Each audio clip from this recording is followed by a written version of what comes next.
I'm not gonna lie, but I think my series was the best one. I watched it again, I think in the first lockdown. I think I was messaging everyone. I was like, Danny, oh my God, you evil girl, you voted for me in the beacher. But I wouldn't change a thing. Hi, I'm Samira Mighty and I'm playing Text on the Beach with Cosmo UK.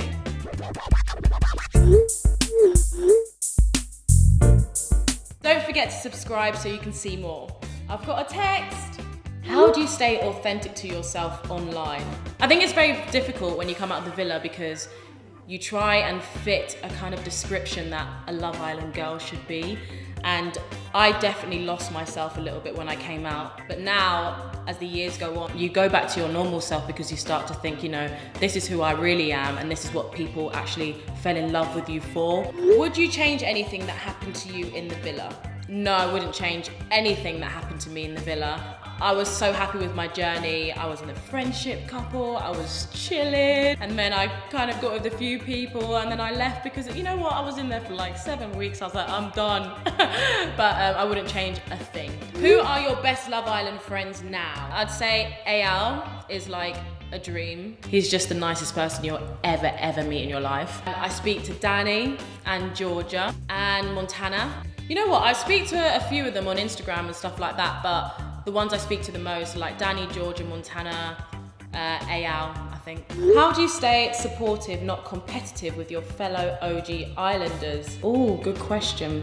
I think just being supportive and just being like positive around them. You're all on different journeys, so you can't be too competitive because if someone gets something that you may not have, they may want it as well, and also you can help each other to get what you want. What would you be doing if you weren't in the public eye?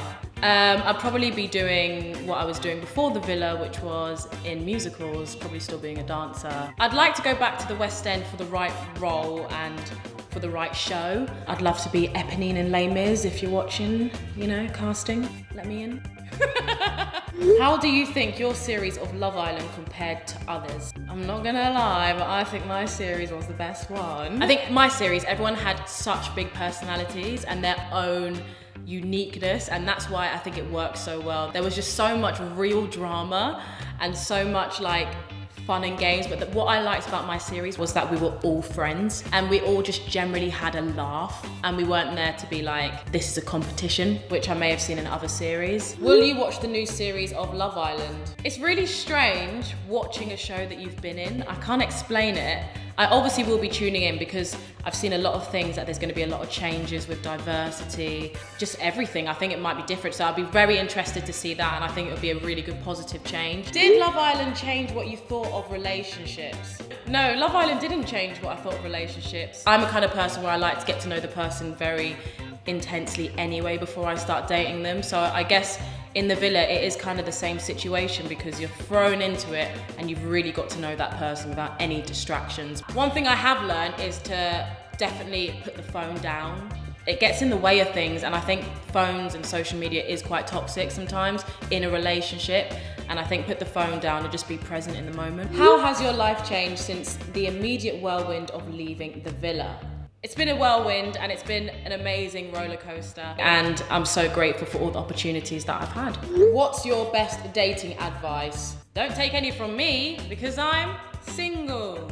Again, just be yourself. Like, if you're trying to be somebody else, people are gonna see through it, you know? What's the best and worst thing about being Samira Mighty? I think the best thing about Samira Mighty is that I'm very hardworking and I have worked extremely hard to get where I am. I've been working since the age of 12, like training to be a professional dancer and all this stuff. And so I'm very headstrong and a perfectionist, and I really want to be the best I can be. I think the worst thing about Samira Mighty is she overthinks, and she's a tiny bit conscious of what people think sometimes, especially on social media. You can be so judgmental of yourself on social media.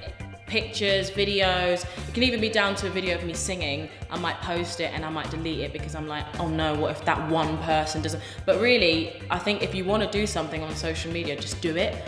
Post that, post this, you've made a top, post that. You don't know who's gonna see it, so take every opportunity as it can come, and social media is powerful for that reason. How did X Factor Celebrity compare to Love Island? Would you do another reality show? X Factor Celebrity did not even compare to Love Island. The intensity of both of them, definitely, but think because X Factor is more of a talent show and you have to really, you know that you need to get to the end, and you know there's a live audience, and you know that you're there every night, you have to perform, you have to rehearse. It was extremely intense. Where Love Island, you could be a bit more laid back, of course, until you're sent home.